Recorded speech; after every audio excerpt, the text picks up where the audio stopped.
જો વિસ્તારથી વાત કરીએ મહત્વના સમાચારની તો જ્વેલર્સ પાસેથી ખરણી ઉઘરાવતો ગેંગસ્ટર વિશાલ ગોસ્વામી ગુજરાત પોલીસના સકંજામાં આવી ગયો છે। વિશાલને હાલ મેડિકલ ચેકઅપ માટે અમદાવાદ સિવિલ હોસ્પિટલ લઈ જવાયો હતો અને હવે તેને અમદાવાદની મેટ્રોપોલિટન કોર્ટમાં રજૂ કરવામાં આવશે। અમદાવાદ ક્રાઇમ બ્રાન્ચની એક ટીમ વિશાલ ગોસ્વામીને શુક્રવાર મોડી રાત્રે અમદાવાદ લઈને આવી પહોંચી હતી। પોલીસ સાથેની અથડામણમાં વિશાલને ઈજાઓ પહોંચી છે, ત્યારે અમદાવાદ ક્રાઇમ બ્રાન્ચ હવે વિશાલની પૂછપરછ કરીને અત્યાર સુધી નોંધાયેલા લૂંટ વિથ મર્ડર કેસોની મિસ્ટ્રી ઉકેલવાનો પ્રયાસ કરશે। વિશાલની સાથે તેના સાગરીતોની પણ ધરપકડ કરવામાં આવી છે। વિશાલે અત્યાર સુધી કેટલી લૂંટને અંજામ આપ્યો, તે કેવી રીતે પોતાના ગુનાઓને અંજામ આપતો હતો, તેની સાથે અન્ય કોણ કોણ સામેલ હતું, આવા અનેક સવાલોના જવાબ મેળવવા ક્રાઇમ બ્રાન્ચની ટીમ પ્રયાસ કરશે। વિશાલ ગોસ્વામી છેલ્લા ઘણા સમયથી ગુજરાત ઉપરાંત અન્ય રાજ્યોમાં જ્વેલર્સને ખંડણી માટે પજવી રહ્યો હતો। જો કોઈ જ્વેલર્સ ખંડણી આપવાનો ઇનકાર કરે તો તેના પર ફાયરિંગ કરવામાં આવતું હતું।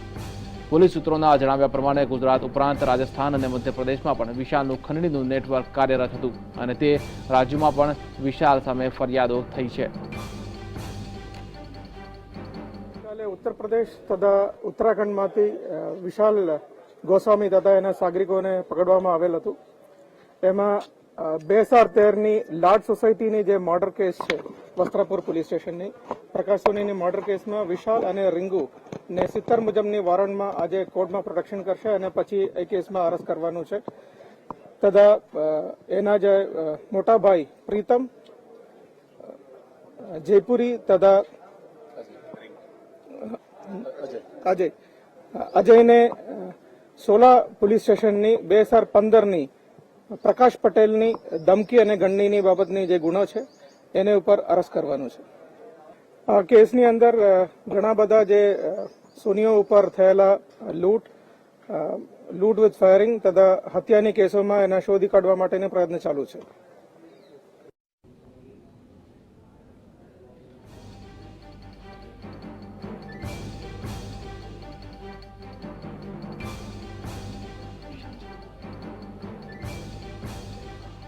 તમે દ્રશ્યો જોઈ રહ્યા છો, વિશાલ ગોસ્વામી લંગડાતો દેખાઈ રહ્યો છે અને તેના પગે ઈજા પહોંચી હતી। વિશાલ ગોસ્વામીને ક્રાઇમ બ્રાન્ચની ટીમ કોર્ટમાં રજૂ કર્યો છે।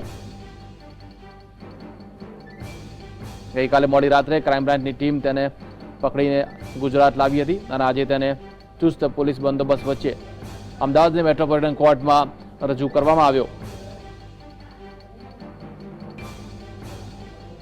વિશાલ ગોસ્વામી અને રિંકુને મેટ્રો કોર્ટમાં હાજર કરવામાં આવ્યો છે। વિશાલ અને તેનો સાગરીત રિંકુને પણ કોર્ટમાં રજૂ કરવામાં આવ્યો। તમે જોઈ શકો છો કે ચુસ્ત સુરક્ષા વ્યવસ્થાનો ઇંતજામાત કરવામાં આવ્યો છે। ક્રાઇમ બ્રાન્ચની ટીમના અગ્રણી સભ્યો તેને લઈને મેટ્રો કોર્ટમાં પહોંચ્યા હતા।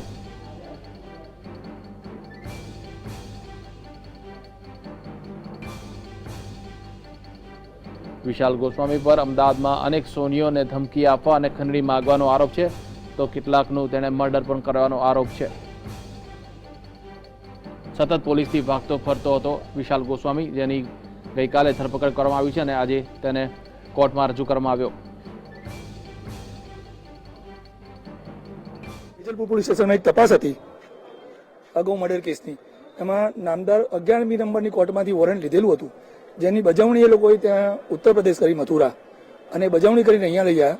આજે કોર્ટમાં એ વોરંટના આધારે રજૂ કરેલ છે અને ત્યાંથી અત્યારે જ્યુડિશિયલ કસ્ટડીમાં મોકલી આપેલ છે। હવે એ જ ગુનામાં ફરીથી એરેસ્ટ કરશે એને। આવતીકાલે 4 વાગ્યા સુધી। કોને કોને આજે કોર્ટમાં રજૂ કરવામાં આવ્યા હતા? આજે મુખ્ય આરોપી છે વિશાલ ગોસ્વામી અને રાજ ઉર્ફે રિંકુ, એનો સહતોમતદાર છે, એ બંનેને રજૂ કર્યા। કયા ગુનામાં 70નું વોરંટ કાઢવામાં? એ ખૂન કેસનો આરોપી છે અને ત્યાં પંકજ સોનીનું થયેલું એમાં લઈ ગયેલ છે। અને ખાસ કરીને ખંડણીના કેસની વાત કરવામાં આવે તો તે બાબતે આજે કોર્ટની અંદર કોઈ પ્રકારની રજૂઆત કરવામાં આવી અથવા તો પોલીસ તરફથી તેમને કોઈ પ્રકારનું મારવામાં આવ્યો કે એવી કોઈ ફરિયાદ આરોપી દ્વારા કરવામાં? ના, કોઈ નહીં। પોલીસ તરફે કોઈ મારવામાં આવ્યો હોય એવી કોઈ રજૂઆત નથી થઈ હતી। અને ખંડણી અંગેની વિગતો આવતીકાલે બધી રજૂ કરશે પોલીસ પોતાના રિમાન્ડ દરમિયાન। પ્લીઝ।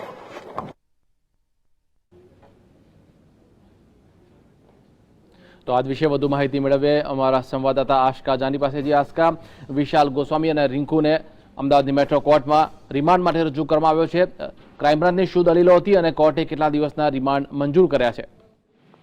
જી, વિશાલ અને રિંકુને રિમાન્ડ માટે કોર્ટમાં રજૂ કરવામાં આવ્યા હતા, પરંતુ કોર્ટે તેમને રિમાન્ડ આપ્યા નથી, પણ જ્યુડિશિયલ કસ્ટડીમાં મોકલી આપ્યા છે. અને આવતીકાલે 4 વાગે ફરી આ જ ગુનામાં તેમની અટકાયત કરી અને ધરપકડ કરવામાં આવશે તેવી એક વાત કોર્ટમાં ચાલી રહી છે. અને ક્રાઇમ બ્રાન્ચે જે રિમાન્ડના કારણો જે બતાવ્યા હતા એ ખૂબ જ નબળા હશે, એટલા માટે જ કોર્ટ દ્વારા રિમાન્ડ આપવામાં નથી આવ્યા. અને આરોપી ખુખાર આરોપી છે, માટે તેને આવતીકાલે ફરી જ્યુડિશિયલ કસ્ટડી જેલમાંથી જ તેની ધરપકડ કરી અને ફરી એકવાર કોર્ટમાં આવતીકાલે રજૂ કરવામાં આવશે. જી, શું આશકા એવું તો નથી ને કે જે અન્ય રાજ્યોમાંથી અને લાવ્યા છે એટલે કોર્ટમાં પ્રેઝન્ટ કરવો પડે, હાજરી પુરાવી પડે, જે સંદર્ભે આજે ક્રાઇમ બ્રાન્ચે ફક્ત એની હાજરી પુરાઈ છે અને રિમાન્ડ માટે આવતીકાલે રજૂ કરવામાં આવે?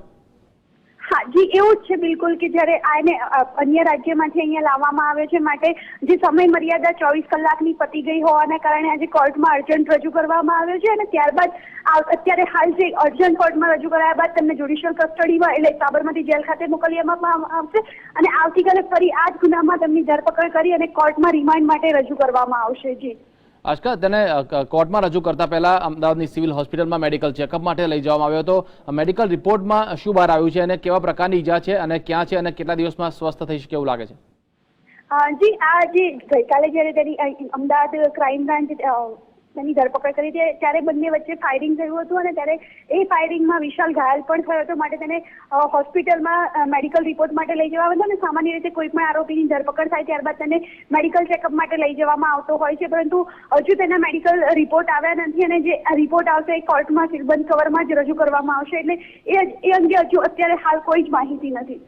આશકા, મહત્વનું છે કે વિશાલ ગોસ્વામી સામે અમદાવાદ અને ગુજરાતમાં અનેક કેસ છે, પરંતુ આજે જે રજૂ કરવાની વાત છે એ કયા કેસમાં એને રજૂ કરવામાં આવે છે? પંકજ સોની કે બીજા અન્ય કેસો સંદર્ભે તમામ કેસો એક સાથે પ્રેઝન્ટ કરવામાં આવશે?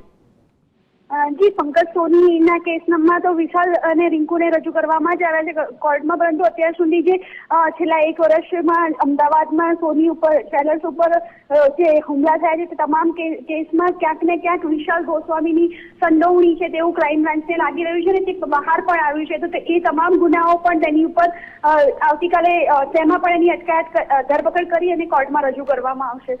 જી આભાર આશકા, સમગ્ર માહિતી આપવા બદલ. તો વિશાલ ગોસ્વામી અને રિંકુને અમદાવાદની મેટ્રો કોર્ટમાં રજૂ કરવામાં આવ્યો છે. જે રીતે અન્ય રાજ્યોમાંથી જ્યારે કોઈ આરોપીને લાવવામાં આવે ત્યારે તેને પ્રથમ જે તે જ્યુરિસ્ડિક્શનની કોર્ટમાં રજૂ કરવાનો હોય છે તે સંદર્ભે ક્રાઇમ બ્રાન્ચે તેને રજૂ કર્યો છે અને આવતીકાલે તેને રિમાન્ડ માટે કોર્ટમાં રજૂ કરવામાં આવશે.